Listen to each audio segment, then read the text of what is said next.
তারেক রহমানের ভিত্তিপ্রস্তর খুলে ফেলার অভিযোগ অধ্যক্ষের বিরুদ্ধে।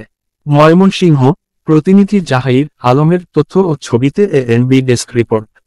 এশা প্লাস্টিকের পণ্য গুণগত মানের সর্বাধিক পছন্দের আসবাবপত্র সহ নিত্য প্রয়োজনীয় পণ্য আজই কিনুন, সরবরাহ করুন। এশা প্লাস্টিক এখন সারা দেশে বিস্তৃত।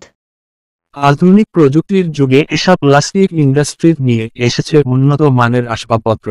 এশা প্লাস্টিক ইন্ডাস্ট্রিজ ঢাকা। ময়মনসিংহের ঈশ্বরগঞ্জে বাংলাদেশ জাতীয়তাবাদী দল বিএনপির ভারপ্রাপ্ত চেয়ারম্যান তারেক রহমানের নামে থাকা একটি ভিত্তিপ্রস্তর ফলক খুলে ফেলার অভিযোগ উঠেছে একটি শিক্ষা প্রতিষ্ঠানের অধ্যক্ষের বিরুদ্ধে।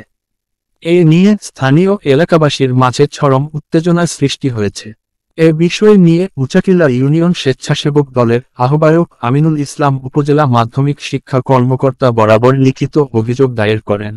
এশা প্লাস্টিকের পণ্য গুণগত মানের সর্বাধিক পছন্দের আসবাবপত্র সহ নিত্য প্রয়োজনীয় পণ্য আজই কিনুন, সরবরাহ করুন। জানা যায়, উপজেলার উচাকিলা ইউনিয়নে অবস্থিত আলীনগর কারিগরি ও বাণিজ্যিক কলেজটি 1999 সালে স্থাপিত হয়। নানা সমস্যা পেরিয়ে 2006 সালে 4 তলা বিশিষ্ট একটি ভবনের ভিত্তিপ্রস্তর স্থাপন করেন বাংলাদেশ জাতীয়তাবাদী দল বিএনপির ভারপ্রাপ্ত চেয়ারম্যান, তৎকালীন যুগ্ম মহাসচিব তারেক রহমান। এশা প্লাস্টিক এখন সারা দেশে বিস্তৃত।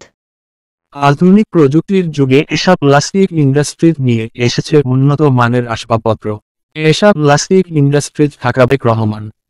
অভিযোগ উঠেছে আওয়ামী লীগের আমলে যোগদানকৃত অধ্যক্ষ মোস্তফা কামাল তারেক রহমানের সেই ভিত্তিপ্রস্তর ফলকটি সরিয়ে কলেজের একটি কক্ষে লুকিয়ে রাখেন। তৎকালীন ওই সময়ে এ নিয়ে কেউ মুখ না খুললেও 5 আগস্ট পরবর্তী পরিস্থিতিতে তারেক রহমানের সেই ভিত্তিপ্রস্তর ফলকটি যথাস্থানে স্থাপন করার অনুরোধ করেন কলেজের অন্যান্য শিক্ষকগণ। এতে অধ্যক্ষ মোস্তফা কামাল কর্ণপাত করেননি। বিষয়টি প্রতিষ্ঠানের বাইরে জানাজানি হলে উচাকিলা ইউনিয়ন স্বেচ্ছাসেবক দলের আহ্বায়ক আমিনুল ইসলামের নেতৃত্বে দলীয় লোকজন ফলকটি বাথরুম থেকে উদ্ধার করেন। বিষয়টি নিয়ে স্থানীয় বিএনপি ও অঙ্গ সহযোগী সংগঠনের নেতৃবৃন্দের মাঝে চরম ক্ষোভ বিরাজ করছে। স্থানীয় আমিনুল ইসলাম বলেন, বিগত ফ্যাসিস্ট সরকারের আমলে ফলকটি খুলে লুকিয়ে রাখা হয়।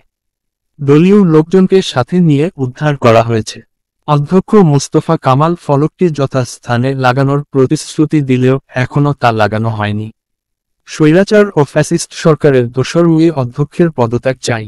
এশা প্লাস্টিকের পণ্য গুণগত মানের সর্বাধিক পছন্দের আসবাবপত্র সহ নিত্য প্রয়োজনীয় পণ্য আজই কিনুন, সরবরাহ করুন। এশা প্লাস্টিক এখন সারা দেশে বিস্তৃত। আধুনিক প্রযুক্তির যুগে এশা প্লাস্টিক ইন্ডাস্ট্রিজ নিয়ে এসেছে উন্নত মানের আসবাবপত্র। এশা প্লাস্টিক ইন্ডাস্ট্রিজ ঢাকা। অধ্যক্ষ মোস্তফা কামাল বলেন, আমি যোগদানের আগেই ফলকটি খুলে রাখা হয়েছিল যা আমি জানতাম না। ফলকটি যথাস্থানে আবারও লাগিয়ে দেওয়া হবে। উপজেলা মাধ্যমিক শিক্ষা অফিসার আশরাফুল ইসলাম বলেন, বিষয়টি নিয়ে একটি অভিযোগ পেয়েছি।